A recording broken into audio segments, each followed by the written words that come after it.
আধুনিক সমাজে নেশা যেন কাল হয়ে দাঁড়িয়েছে, একটু একটু করে গ্রাস করছে সম্পূর্ণ যুব সমাজকে। আর এই নেশা থেকে দেশের ভবিষ্যৎ প্রজন্মকে রক্ষা করতে উঠে পড়ে লেগেছে রাজ্য কেন্দ্রীয় সরকার।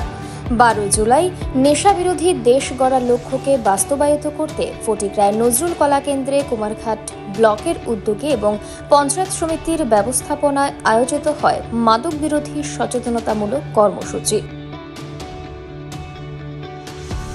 উত্তরীয় এবং পুষ্পস্তবক প্রদানের মধ্য দিয়ে মঞ্চে বরণ করে নেওয়া হয় অতিথিদের।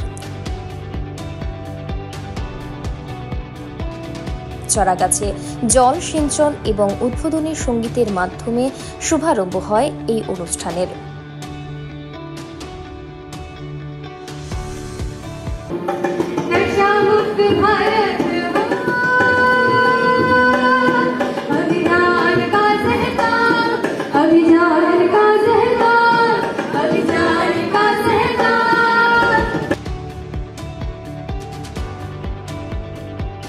এই কর্মসূচিতে উপস্থিত ছিলেন প্রাণী সম্পদ বিকাশ দপ্তরের মন্ত্রী তথা ফটিকরায় বিধানসভার বিধায়ক সুধাংশু দাস, ঊনকোটি জেলার জেলা সভাধিপতি অমলেন্দু দাস, আম্বেদকর কলেজের principal doctor Subrata Sharma, sub divisional medical officer doctor Sucharit Chakma, sub divisional police officer Utpalendu Debnath সহ বিভিন্ন বিদ্যালয় মহাবিদ্যালয়ের ছাত্রছাত্রী ও বিভিন্ন পঞ্চায়েত থেকে আগত সদস্যরা।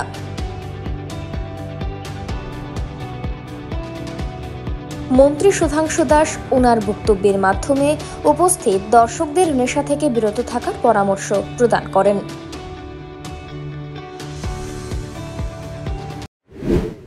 মদ খাবার কিন্তু এক লক্ষ অজুহাত আছে, কিন্তু মদ ছাড়া বা নেশা ছাড়া অজুহাত কিন্তু খুব কম। ঠিক আছে, নেশা ছাড়া অজুহাত কিন্তু খুব কম। এখন নেশা ছাড়তে গেলে আপনাকে কি করতে হবে? নেশা ছাড়তে গেলে আপনাকে আগে নিজেকে জানতে হবে। ঘুম থেকে উঠে প্রশ্ন করুন, আপনি কে? আপনি পৃথিবীতে কেন এসেছেন? আপনার কাজ কি, কর্ম কি? এই প্রশ্ন নিজেকে করুন। আমরা যারা মানুষ আছি, আমরা সবাই 3 গুণে আবদ্ধ। কয় গুণ? 3 গুণ। গুণ কি কি? প্রথম গুণ হচ্ছে সত্ত্বগুণ, দ্বিতীয়টা হচ্ছে রজগুণ, আর তৃতীয়টা হচ্ছে তমগুণ। এই 3 গুণে কিন্তু মানুষ আমরা আবদ্ধ বা আমাদের জীবন পরিচয়। সত্ত্বগুণ মানে কি? সত্ত্বগুণ হচ্ছে সে সর্বদা সত্যের পথে চলে, সৎ আচরণ করে, সদাচার করে, সত্যের পথের অনুসারী, সত্য কথা বলে, সৎ ভাবনা রাখে, সৎ চরিত্রবান এবং সর্বদাই মানুষের জন্য সুচিন্তন বা ভালো চিন্তা। এটা হচ্ছে সত্য গুণের অধিকার। রজগুণ কি? রজগুণ মানে সেটা অত্যন্ত চঞ্চল, সে সর্বদা চঞ্চলতা, স্থিরতা নেই। সে সারাদিন ঘুম থেকে উঠে চিন্তা করছে আমি কি করে খাবো, আমার কি হবে, আমার পরিবারের কি হবে, আমার ভবিষ্যৎ কি হবে, এসব নিয়ে সারাক্ষণ চিন্তা করছে। এবং সেটা উদর পূর্তির জন্য কোনটা ভালো কোনটা মন্দ সেটা পর্যন্ত বিচার করতে নারাজ। সে শুধু তার উদর পূর্তি বা নিজের আনন্দ ফুর্তির জন্য, নিজের খাওয়ার জন্য সারাক্ষণ ব্যস্ত, এবং কিছুতেই কিন্তু তার মনে স্থিরতা নেই, চঞ্চলমতি। সেটাকে আমরা বলছি রজগুণ। তমগুণ মানে কি? তম বা তমসা শব্দের অর্থ হচ্ছে অন্ধকার। এবারে যারা তমগুণের অধিকারী, তারা নিজের জীবনকে অন্ধকারের দিকে ফেলে দিয়েছে। সে তার নিজের জীবনকে নিজেকে একজন পরাজিত সৈনিক হিসেবে ধরে নিয়েছে, যে না আমার দ্বারা কিছু হবে না, আমি কিছু করতে পারবো না, আমার দ্বারা সম্ভব না। সে দেখবেন সারাদিন অবসরের মতো পড়ে রয়েছে। তাকে কিছু একটা কাজের কথা বলুন, বলবে না আমার দ্বারা সম্ভব না, আমি এটা পারবো না। তাকে বলুন যে ওই কাজটা করলে তোমার জীবন মঙ্গল করবে, না না আমি পারবো না। অর্থাৎ সবকিছুতে সে না বলবে, নেগেটিভ বলবে এবং সে অলস প্রকৃতি হয়ে পড়ে থাকে। দিনের বেলা যখন সবাই কর্ম করে দেখবেন সে সারাদিন ঘুমিয়ে আছে, রাত্রিবেলা যখন ঘুমানোর কথা তখন সে মধ্যমত্ত অবস্থায় রাস্তায় পড়ে আছে, ঠিক না? তো এটা হচ্ছে তমগুণ। তাহলে সত্যগুণ, রজগুণ এবং তমগুণ, এই 3 গুণের অধিকারী হচ্ছেন আমরা মানুষ। এখন আপনি ঘুম থেকে উঠে প্রশ্ন করুন নিজেকে, আপনি কোন গুণের অধিকারী হতে চান? আপনি কি সত্যগুণের অধিকারী হতে চান, নাকি রজগুণের অধিকারী হতে চান, নাকি তমগুণের অধিকারী? তবে এখন মুশকিল হচ্ছে কি, আলোচনাটা যতক্ষণ চলবে ততক্ষণ কিন্তু আমরা সবাই মনে মনে ভাববো যে না ঠিকই, আজকের পর থেকে আর আমার নেশা করা উচিত না।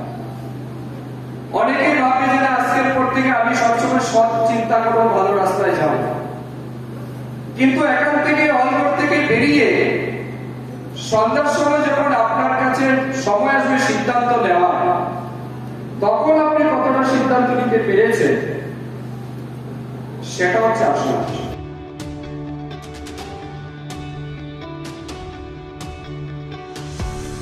পরবর্তীতে উপস্থিত অতিথিরা একে একে দর্শকদের উদ্দেশ্যে তাদের বক্তব্য উপস্থাপন করেন।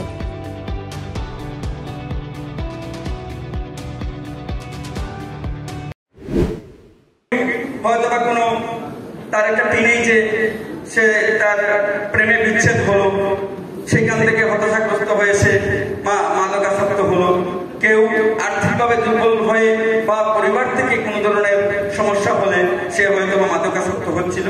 এই ধরনের যে কজেসগুলো আগে ছিল, কিন্তু সময়ের তালে তালে মিলিয়ে সেই কারণগুলো কিন্তু পাল্টাচ্ছে।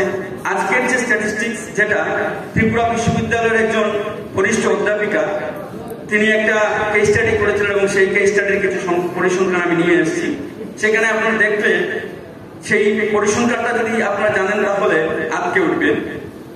তার কোজটা হচ্ছে ম্যাক্সিমাম হচ্ছে পিয়ার গ্রুপ প্রেশার, যার মানে 100% যদি আমরা ধরি 100%-এর মধ্যে 23% হচ্ছে পিয়ার গ্রুপ প্রেশার। অর্থাৎ আমি খাচ্ছি, খেয়ে আমি বলছি ভাই একটু দেখ, চেষ্টা করে, তো সে একটু আনন্দ পাচ্ছে ক্ষণিকের জন্য, আরেকজনকে বলছে। আর আগে কি ছিল? আগে ছিল লো ইকোনমিক স্ট্যাটাস, তারপর হচ্ছে মেন্টাল ডিসঅর্ডার, তার মানসিকভাবে ভারসাম্যতা হারিয়ে ফেলেছে, খাচ্ছে, বা তার সে হতাশাগ্রস্ত হয়ে গেছে বিভিন্ন কারণে, কাজের চাপে, অতিরিক্ত কাজের চাপে ইত্যাদি ইত্যাদি বিষয়ের কারণে আমরা বলতাম যে পারিবারিক কলহ বা ডোমেস্টিক ভায়োলেন্স, এগুলো কারণ ছিল।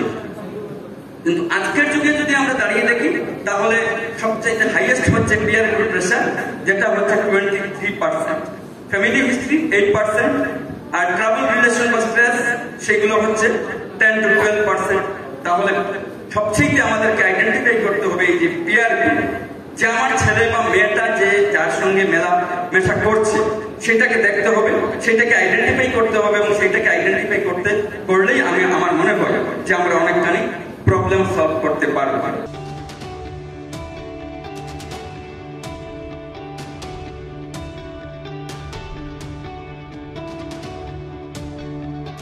যুবকদের মধ্যে ইতিবাচক মানসিকতা তৈরি করতে অনুষ্ঠানের অন্তিম পর্যায়ে বিভিন্ন ক্লাব ও সামাজিক সংস্থার সদস্যদের হাতে বিভিন্ন ক্রীড়া সামগ্রী তুলে দেন মন্ত্রী সুধাংশু দাস সহ উপস্থিত অতিথিবৃন্দরা। বিভিন্ন ক্রীড়া সামগ্রী পেয়ে অনেকটাই খুশি ক্লাব ও সামাজিক সংস্থার সদস্যরা।